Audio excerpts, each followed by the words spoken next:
नमस्कार विद्वान साथियों, एक बार फिर से स्वागत है आपका एक और नए लाइव सेशन में। कैसे हैं आप? बीच में हमने जो है वो कुछ समय एसएसटी के प्रीवियस ईयर क्वेश्चन किए और एक बार फिर से आप लगभग बहुत सारे बच्चों के मैसेज आने लगे, कॉल आने लगे कि पहले एक बार एसएसटी का रिवीजन कोर्स करवा दीजिए, क्योंकि बहुत सारे बच्चे हैं जो अभी-अभी परिवार से जुड़े हैं, वो भी प्लस बहुत सारे बच्चे जिन्होंने पहले एनसीईआरटी का कोर्स देखा, वो भी कि सर एनसीईआरटी तो हमने पढ़ लिया है, एनसीईआरटी में डाटा थोड़ा-सा कम है। डाटा है अच्छा लेकिन कम है, तो हम रीट की जो परीक्षा है वो आपको पता ही है कि बहुत लंबे समय से आती है, तो हम कोई भी तरीके का जो है वो चांस नहीं लेना चाहते हैं। तो इसलिए आपसे बार-बार कॉल आने लगे आपके कि डिटेल क्लास करवाएँ ही, एमसीक्यू तो हम कर लेंगे। अभी जैसे ही डिटेल होगी उसके बाद एमसीक्यू करवा दीजिएगा, या एमसीक्यू हम खुद भी कर लेंगे। तो एक बार फिर से आप सबके कहने पर एक बार फिर से जो है वो हम आपके लिए डिटेल क्लास लेके आए हैं, जिसमें हम कंप्लीट एसएसटी का रिवीजन करवा रहे हैं इस सेशन में। यानी इस सेशन में, यानी ये जो 8:30 से लेकर जो सेशन होगा उसमें। और आज उसी क्रम में जो है लास्ट सेशन में हम मुगल साम्राज्य पढ़ रहे थे, मुगल साम्राज्य की प्रशासनिक व्यवस्था पढ़ ली थी। और आज हम चर्चा करेंगे मुगल राजपूत संबंध और पृथ्वीराज चौहान के बारे में। तो कैसे हैं संदीप चौधरी जी आप? बहुत बहुत स्वागत।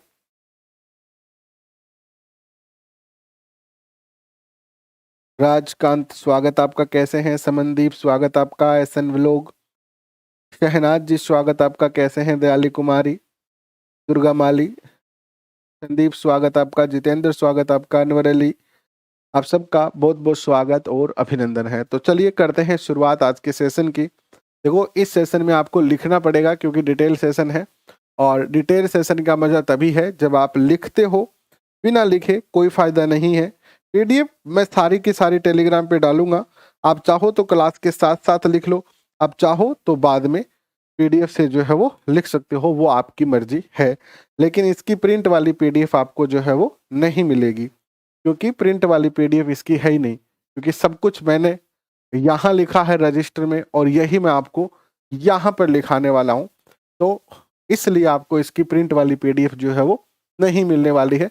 तो चलिए चर्चा करते हैं आज मुगल और राजपूतों के मध्य कैसा संबंध रहा, और साथ में पृथ्वीराज चौहान की भी आज चर्चा हम करने वाले हैं इस सेशन में।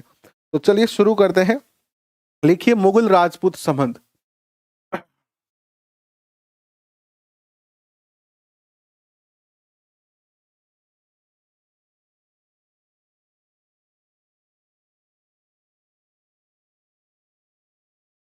मुगल राजपूत संबंध। मुगल और राजपूतों के संबंधों की चर्चा करें तो मुगल काल के दौर में अकबर की नीतियां अलग रही और औरंगजेब की नीतियां अगर अलग रही राजपूतों के बारे में। अकबर ने जहां सुलह और संबंध और विवाह की नीति अपनाई, वहीं औरंगजेब ने जो है वो इसको थोड़ा सा जो है वो कटुता वाला जो है वो संबंध राजपूतों के साथ रखा। लेकिन कहीं ना कहीं राजपूतों को ये बात कहीं ना कहीं मुगलों को ये बात समझ में आ गई थी कि राजपूतों से वैमनस्य रखना या राजपूतों से शत्रुता रखना मुगल साम्राज्य के हित में नहीं है, और अगर राजपूतों से मित्रता रहती है तो वो मुगल साम्राज्य के विस्तार में बड़ी जो है वो सहयोगी होगी। और इसके बारे में कई इतिहासकारों ने कहा भी है कि मुगल साम्राज्य का जो ये विशाल साम्राज्य है, ये राजपूतों की तलवारों के बल पर जो है वो जीता गया है। तो आज हम इन्हीं मुगलों के और राजपूतों के संबंध की चर्चा करेंगे। सबसे पहले हम चर्चा करेंगे बाबर और राणा सांगा के मध्य के जो संबंध है उनकी। तो लिखे बाबर राणा सांगा संबंध। बाबर जो कि मुगल साम्राज्य के संस्थापक है, और राणा सांगा, राणा सांगा संबंध। देखिए इसमें क्या है, आप सब जानते हैं कि जब बाबर भारत में आक्रमण करता है तो ऐसा कहा गया है इतिहासकारों के द्वारा कि राणा सांगा ने भी उनके सहयोग की बात कही थी कि हम आपका सहयोग करेंगे दिल्ली पर आक्रमण करने में, लेकिन कहते हैं कि बाद में राणा सांगा ने मना कर दिया और इसी बात को लेकर जो है बाबर बड़े नाराज हुए और उन्होंने जो है वो सांगा पर आक्रमण किए। और आइए इसकी चर्चा करते हैं। देखिएगा, बाबर जब भारत आते हैं तो बाबर जब भारत आते हैं तो मेवाड़ के जो शासक हैं वो कौन है? राणा सांगा है। कौन है? राणा सांगा। अब देखिए, राणा सांगा और बाबर की वैसे कोई डायरेक्ट दुश्मनी नहीं थी, लेकिन कहते हैं कि राणा सांगा ने भी बाबर को बुलाने की बात कही थी। इस पे इतिहासकारों का अलग अलग मत है। कुछ इतिहासकार इसे स्वीकार करते हैं, कुछ इतिहासकार कहते हैं कि नहीं, राणा सांगा ने जो है वो नहीं आमंत्रित किया था बाबर को। लेकिन युद्ध का एक कारण यह भी बताया जाता है कि तराइन के इस युद्ध में जो है वो राणा सांगा ने बाबर का सहयोग नहीं किया और इस बात से बाबर जो है वो राणा सांगा से खास तौर पर नाराज हो गए थे। ठीक है, तो बाबर और राणा सांगा के मध्य जो है वो कई युद्ध हुए, जिसमें जो पहला युद्ध था वो था बयाना का युद्ध। बयाना का युद्ध, ये जो युद्ध हुआ था वो बाबर और राणा सांगा के मध्य हुआ था। लेकिन इस युद्ध का जो नेतृत्व है वो बाबर ने नहीं किया था। इसकी जगह बाबर के दो जो सेनापति हैं, क्या नाम है बताओ? क्वेश्चन पूछा जा सकता है। मेहंदी ख्वाजा और सुल्तान मिर्जा। मेहंदी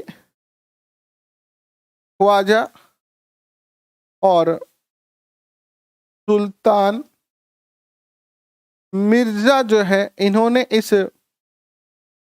इस युद्ध का जो है वो नेतृत्व किया था। ठीक है, यानी बाबर की तरफ से ये दोनों इस युद्ध में जो है वो लड़ते हैं और इस युद्ध का नेतृत्व करते हैं। और वही राणा सांगा जो है इस युद्ध में क्या हो जाते हैं? विजय हो जाते हैं। इस युद्ध में क्या होते हैं?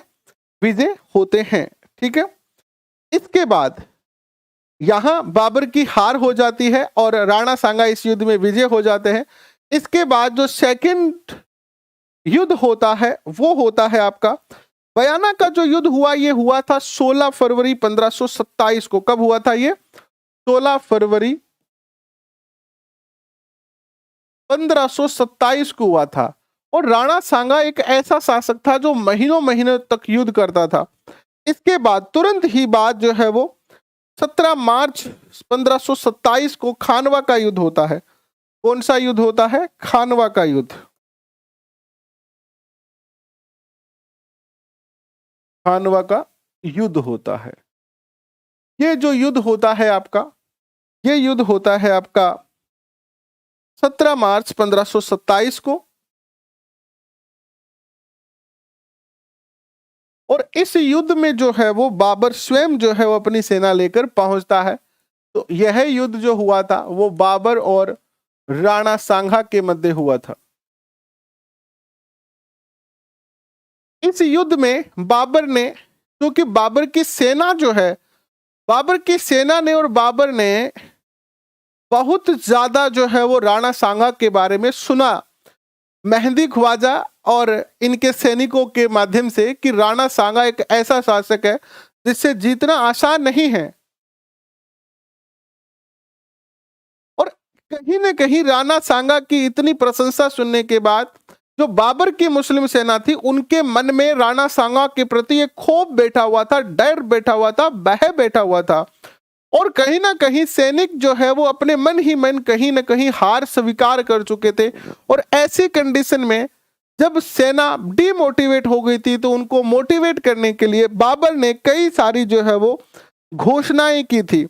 और एक क्वेश्चन और पूछा जाता है कि खानवा कहाँ है? तो रूपवास नामक स्थान भरतपुर में है। ये कहाँ है? खानवा नामक स्थान जो है, मैदान जो है वो रूपवास भरतपुर में है। ठीक है, तो बाबर ने क्या घोषणा की? बाबर ने पहली घोषणा तो ये की कि इस युद्ध को इन्होंने जो है वो धर्म युद्ध बना दिया। क्या बना दिया? धर्म युद्ध बना दिया। यानी इस युद्ध को इन्होंने जिहाद जिहाद की घोषणा कर दी कि आप जो युद्ध लड़ रहे हो, सेना से कहा कि आप जो युद्ध लड़ रहे हो वो किसी शासक को हराने के लिए नहीं लड़ रहे हो, बल्कि अपने धर्म को बचाने के लिए लड़ रहे हो। यह धर्म युद्ध है। यह क्या है? धर्म युद्ध है। अगर तुम इस युद्ध में मारे भी जाते हो तो ऊपर तुम्हें अफसराएं मिलेगी। सैनिकों, तुम धर्म के लिए युद्ध लड़ रहे हो। तो सैनिकों में थोड़ा मोटिवेशन आया। प्लस जो है वो बाबर ने इस युद्ध में जो है वो गाजी की उपाधि धारण की। गाजी की उपाधि इन्होंने धारण की। इसके अलावा शराब ने पीने की भी इसमें जो है वो बात कही गई कि शराब नहीं पिएंगे अब कोई भी मुस्लिम जो है वो। और इस युद्ध में जो है, इस युद्ध में भी जो है वो तुलुगमा पद्धति का जो है वो तुलुगमा पद्धति का प्रयोग जो है वो किया गया। ठीक है, ये था बाबर की तरफ से। तो राणा सांगा भी पीछे नहीं था। राणा सांगा ने इस युद्ध के अंदर जो है वो एक पाती परवेन नामक पद्धति का प्रयोग किया। पाती परेवन। ये क्या होती है पाती परेवन? पाती परेवन अर्थात पत्र भेजना, संदेश भेजना अन्य राजपूत शासकों को। तो इसमें क्या किया? एक सेकंड रुकना।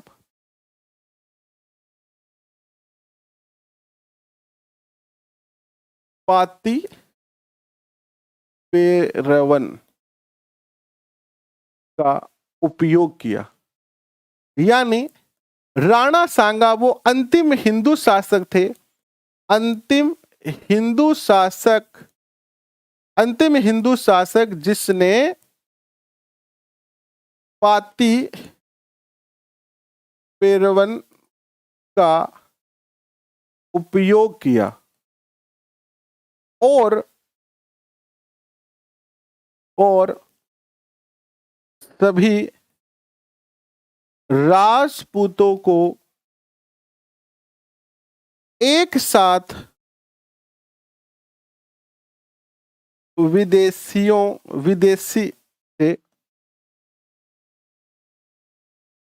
सभी राजपूतों को एक साथ विदेशी से लड़ाया। यानी राणा सांगा ही वो अंतिम हिंदू शासक थे जिन्होंने पाती परेवन पद्धति का प्रयोग किया। और इसमें क्या होता है कि जैसे मान लो मेरे ऊपर कोई संकट आएगा तो मैं अपने भाइयों को बुलाऊंगा कि नहीं बुलाऊंगा कि भाई जी आओ यार मेरे पर संकट आ रही हो, मैंने बचाओ। तो यही है कि हम सारे राजपूत हिंदू शासक एक है और कोई दूसरा विदेशी हम पर आक्रमण कर रहा है तो उससे लड़ने के लिए हम सबको एक हो जाना चाहिए। ये अंतिम बार प्रयोग किया था राणा सांगा ने। ठीक है, इसके बाद किसी भी शासक ने इस पद्धति का प्रयोग जो है वो नहीं किया था। इस युद्ध में राणा सांगा के पास 7 राजा, 9 राव और 104 सरदारों का साथ था। कितने लोगों ने इनका साथ दिया था? 7 तो बड़े राजा थे, 9 जो थे वो क्या थे? 9 जो थे वो थे राव, 9 राव राजा राव और 104 सरदार यानी सामंत। 104 सामंतों ने अपनी सेना के साथ जो है वो महाराणा सांगा का सहयोग किया। इसके अलावा महमूद लोधी भी जो है वो राणा सांगा की तरफ से लड़ा। हसन खां मेवाती भी राणा की तरफ से लड़ा था। हसन खां मेवाती एकमात्र मुस्लिम था। ये हसन खां मेवाती ये राणा सांगा का सहयोगी था। प्लस जो है वो राणा सांगा के साथ सहयोग में लड़ा महमूद लोधी। और इसके अलावा भी अनेकों अनेक शासक राजस्थान के राणा सांगा के पक्ष में युद्ध करते हैं। कौन कौन से शासक थे जिन्होंने राणा सांगा के पक्ष में जो है वो युद्ध किया, आइए थोड़ी सी चर्चा कर रहे हैं। कहां कहां से राजा आए थे इनकी चर्चा कर लेते हैं। देखिएगा, मारवाड़ से, मारवाड़ के जो शासक थे वो कौन थे? गांगा थे। कौन थे? गांगा। तो गांगा के पुत्र राव मालदेव, राव मालदेव इस युद्ध में इनका सहयोग करते हैं। ठीक है, वैसे यहां पर तो हम मुगल संबंधी पढ़ रहे हैं, लेकिन फिर भी लिख लो, बीकानेर के कल्याणमल, बीकानेर से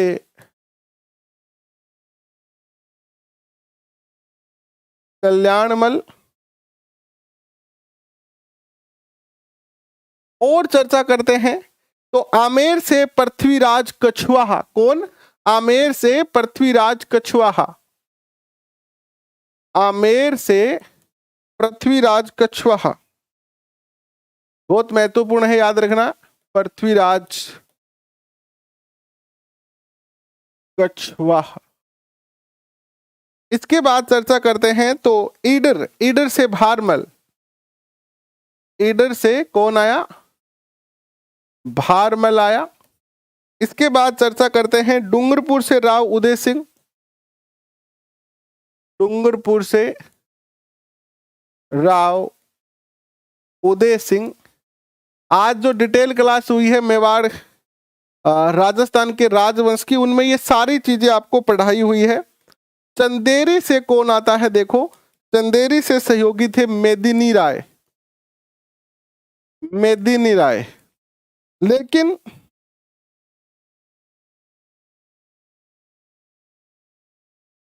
सलुम्बर से आए कौन? सलुम्बर, सलुम्बर से आए थे राव रतन सिंह, राव रतन सिंह जो सलुम्बर से सहयोगी थे। और रायसीन से आए थे सलहदी तंवर, सलहदी तंवर। इसके आगे लिख लो धोखेबाज, धोखेबाज, क्योंकि इसने धोखा दे दिया था। और नागौर से कौन थे? नागौर से थे खानजादा। कौन थे? खानजादा। इन्होंने भी जो है वो क्या दिया था? धोखा दिया था। तो ये दो धोखेबाज थे, धोखा दिया। ठीक है, ताकि आपको याद रह जाएगा आसानी से कि इनने जो है वो क्या दिया था? धोखा दिया था इस युद्ध में। अंतिम समय में निर्णायक मोड़ पर जब युद्ध था तो इन्होंने जो है वो अपनी सेना को बाबर की सेना की ओर से जो है वो लड़ाना शुरू कर दिया और जो है वो धोखा दिया किसको? राणा सांगा को। इसके बाद अगर हम चर्चा करते हैं तो इस युद्ध में जो है वो नोट लगा के लिख दो, वैसे लिखना चाहो तो खानजादा और सलहदी तंवर ने जो है वो धोखा दिया।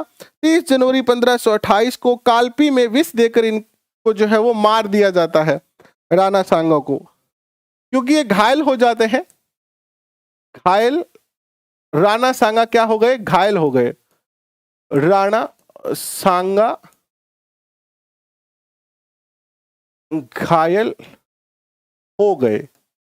तो अब ऐसी कंडीशन में युद्ध का नेतृत्व किसने किया? ये एक क्वेश्चन और पूछा जाएगा कि जब राणा सांगा घायल हो गए तो युद्ध का नेतृत्व किसने किया था? तो झाला अज्जा ने युद्ध का नेतृत्व किया।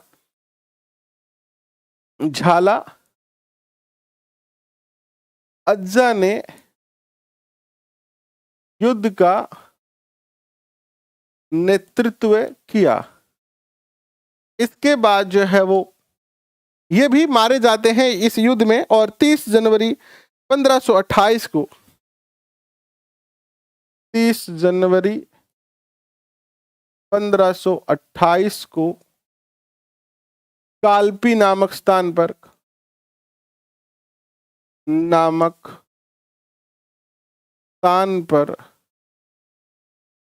राणा सांगा को विष दिया गया। इनके सहयोगी ने दिया था विष दिया। ठीक है, और इनकी जो है वो मृत्यु हो जाती है।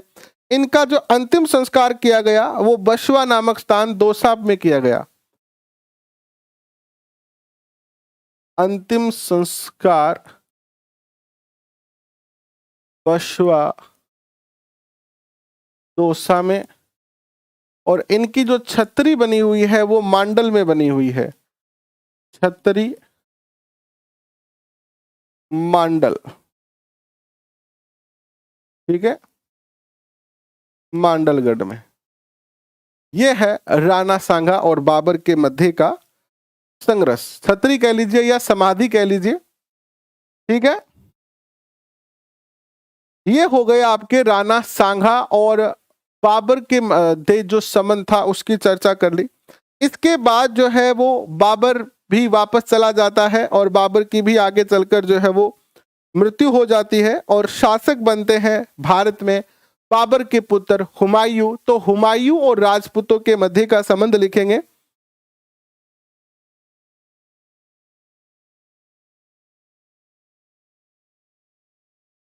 हुमायूं और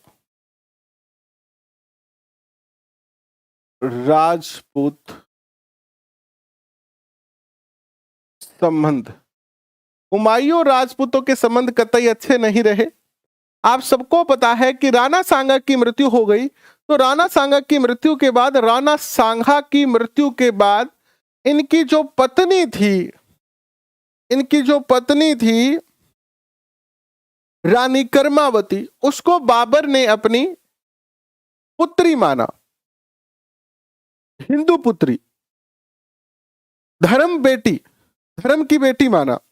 और इस लिहाज से हुमायूं जो है वो कर्मावती का क्या हो गया, भाई हो गया। क्या घटना घटती है कि गुजरात के शासक सुल्तान बहादुर शाह ने जो है वो आक्रमण किया 1534 में चित्तौड़ पर, और ऐसी कंडीशन में यहां कर्मावती थी और इनका जो पुत्र था विक्रमादित्य वो अल्प आयु का था। तो रानी कर्मावती ने हुमायूं को राखी भेजी, इसलिए कि हुमायूं भाई के नाते उनकी सहायता करने आएगा, लेकिन हुमायूं सहायता करने के लिए नहीं आता है, नहीं पहुंच पाता है। कुछ इतिहासकार कहते हैं कि हुमायूं चला लेकिन वो पहुंच नहीं पाया समय पर, लेकिन ज्यादातर इतिहासकारों का यही मानना है कि हुमायूं एक मुस्लिम के विरुद्ध इनकी सहायता नहीं करना चाहता था, क्योंकि गुजरात का शासक जो बहादुर शाह, सुल्तान बहादुर शाह था, वो भी मुस्लिम शासक था, और हुमायूं जो है वो इस तरीके की जो है वो शत्रुता नहीं लेना चाहता था। तो हुमायूं जो है वो सहायता के लिए नहीं आता है। बस इतना ही संबंध था, ठीक है, हुमायूं का। और इसके बाद हुमायूं की मारवाड़ के साथ थोड़े से संबंध होते हैं।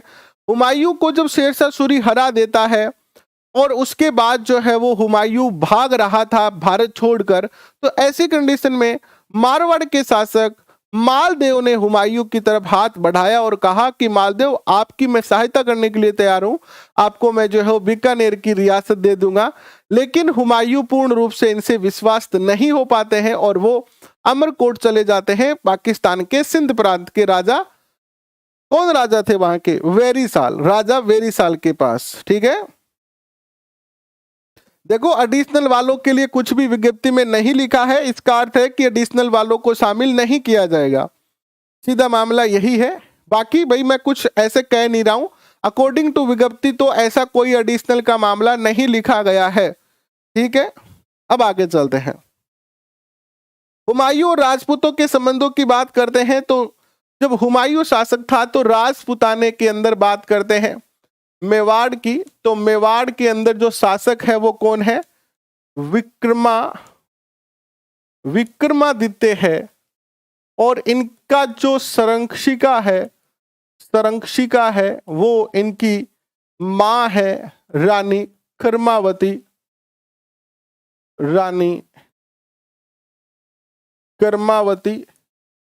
ठीक है। रानी कर्मावती इनकी जो है वो मां जो है वो क्या है, इनकी संरक्षिका है। लेकिन 1534 के अंदर क्या होता है, 1534 में गुजरात के बहादुर शाह का आक्रमण हो जाता है इन पर, और ऐसी कंडीशन में कर्मावती ने जो है हुमायूं को क्या भेजी, कर्मावती ने सहायता के लिए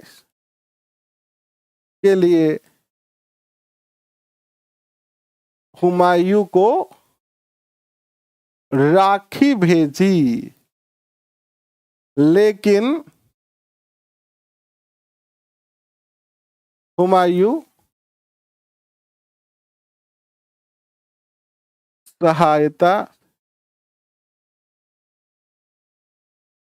सहायता के लिए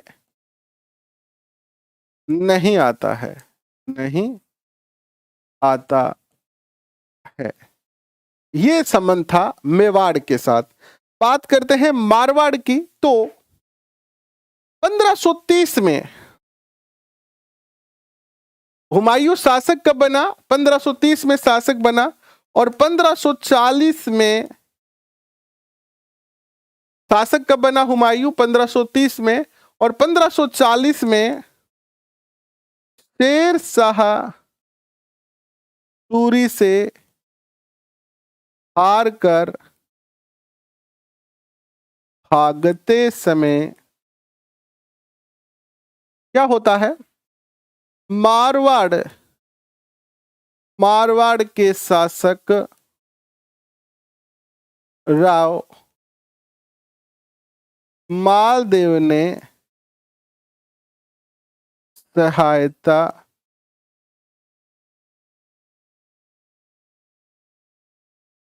करने का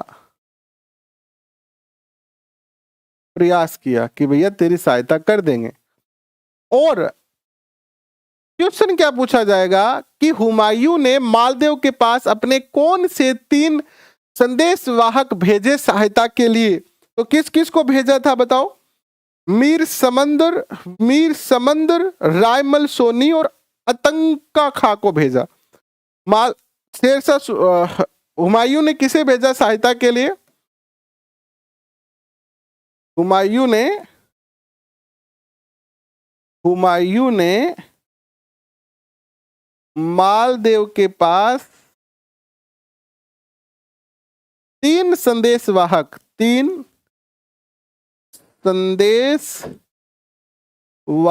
भेजे। पहला कौन है आपका, समंदर खां, दूसरा आपका है रायमल सोनी,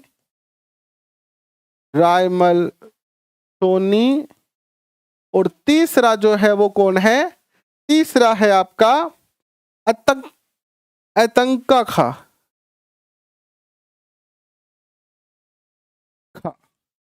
ये 3 जो है वो आते हैं, लेकिन बाद में हुमायूं को इनकी बातों पर विश्वास नहीं हुआ। एक क्वेश्चन और पूछा जाता है कि हुमायूं के संदेशवाहक और मालदेव किस स्थान पर मिले, तो जोगी तीर्थ नामक स्थान पर। नोट लगा के लिख दो यहां पर, कहां पर, जोगी तीर्थ नामक स्थान पर, जोगी तीर्थ नामक स्थान पर। समझ में आ रहा है आपको, समझ में आ रहा है। इतने दिन कॉल तो बहुत कर रहे थे यार आप, पता नहीं कितने लोगों ने कॉल किया, कितने लोगों ने संदेश भेजे, और अब क्लास में बच्चे हैं 30।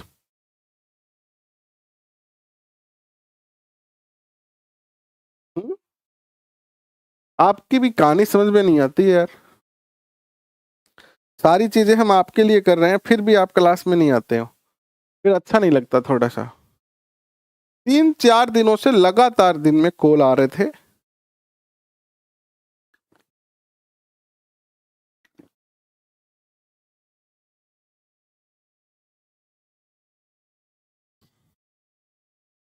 चलो कोई बात नहीं, अब तो करा देते हैं। हालांकि इसमें जोर मुझे ही ज्यादा आ रहा है, लेकिन अब तो कराना है तो करवा देते हैं। लिखो आगे, आप बाद में देखते रहना जब आपका मन करे।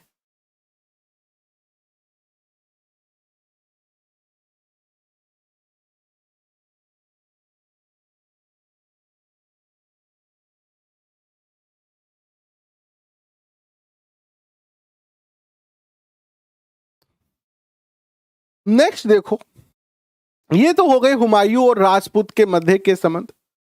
हाँ, कल एग्जाम है ना, इसीलिए मुझे मुझे भी यही लग रहा है। नेक्स्ट देखिए, नेक्स्ट आता है आपका अकबर और राजपूत के मध्य संबंध। कोई बात नहीं है, अकबर देखो अपने सेकंड ग्रेड के जो बच्चे तैयारी कर रहे हैं, कोई दिक्कत नहीं, आप एग्जाम दे लीजिए, फिर बाद में आके देख लीजिएगा। आपका पूरा सहयोग हम कर रहे हैं, ठीक है, कोई दिक्कत नहीं है, एक दो दिन में कोई फर्क नहीं पड़ने वाला है। लिखो, अकबर और राजपूत संबंध। अकबर और राजपूत संबंध। जब आप एग्जाम दे के आए तो ये बात जरूर बताएं, जो भी बच्चे सुन रहे हैं, जिनको सेकंड ग्रेड का एग्जाम देना है, कि हमने जो एनसीईआरटी से एसएसटी पढ़ा है वो लगभग आपके सेकंड ग्रेड के फर्स्ट पेपर में है। तो कमेंट करके आने के बाद, पेपर में आने के बाद जरूर बताना कि एनसीईआरटी से कितने क्वेश्चन आए, प्लस जो हमने हमारा राजस्थान पढ़ा उससे कितने आए, एनसीईआरटी से कितने आए, और हमने जो आपको जीके करवाया है उससे कितने क्वेश्चन आए। ठीक है, बिल्कुल एग्जाम है तो बिल्कुल रेस्ट करें, कोई दिक्कत नहीं है, अपने कोई फर्क नहीं पड़ना। इतने दिन भी क्लास नहीं हुए, 2 दिन क्लास और नहीं ले पाओगे, कोई दिक्कत नहीं है, लेकिन सेकंड ग्रेड का एग्जाम आप अच्छे से दीजिए और फिर अपन जो है वो और बेहतर तरीके से अध्ययन करेंगे और मेहनत करेंगे और लंबी लंबी क्लास करेंगे। ठीक है, बसंती मीना जी कैसे हैं आप? आपका भी पेपर है, दयाली कुमारी जी, मुकेश मेहरा जी।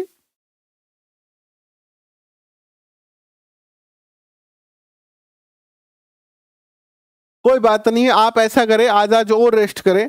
देखो पेपर, मेरा पर्सनल मानना यह है, मेरी जितनी भी क्लास होगी, अपना पेपर 25 से है, 25 फरवरी को मैं 20 तक की क्लास लूंगा आपकी, 20 के बाद एक क्लास लूंगा 24 को, जिसमें हम 24 को क्या 23 को, जिसमें हम यही डिस्कस करेंगे कि बस आपको पेपर में क्या क्या डॉक्यूमेंट लेके जाने हैं और कैसा जाना है। बाकी 20 के बाद में कोई भी क्लास लेने वाला नहीं हूं, क्योंकि मेरा मानना है कि जितनी पढ़ाई पहले हो जाती है वही पढ़ाई है।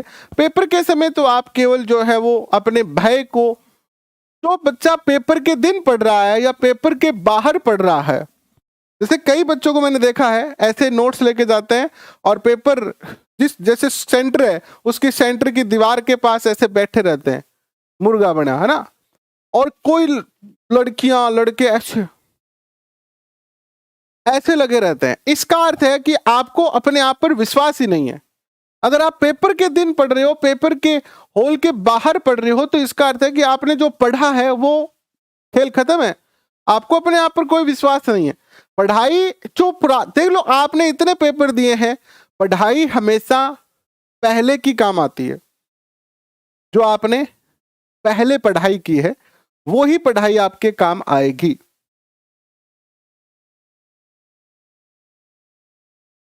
हाँ, लेवल 1 के हैं तो भी ये अकबर वाला काम आपके आएगा, क्योंकि लेवल 1 में भी मुगल काल है, लेवल 1 में भी मुगल काल है, तो मुगल काल तो आपके लेवल 1 का भी और लेवल 2 का सेम ही है, तो दोनों में ही आपके जो है ये काम आ जाएगा। ठीक है ना,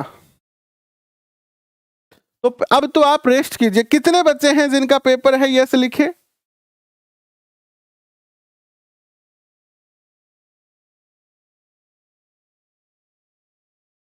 बिल्कुल, आप सबको आशीर्वाद है, आप अच्छे से पेपर करें, अपने मन को शांत रखें, आराम से अच्छी नींद ले, सो जाएं, सुबह उठकर नहा धोकर पेपर हॉल में जाएं और बेहतरीन आपका पेपर होगा। ईश्वर सब कुछ अच्छा करेगा। आपने जो मेहनत की है वो मेहनत निश्चित तौर पर जो है वो आपको बेहतरीन परिणाम देगी। और अभी मैं जो है वो इस सेशन को यही एंड करूंगा। एंड इसलिए करूंगा क्योंकि आप आराम से सो जाएं।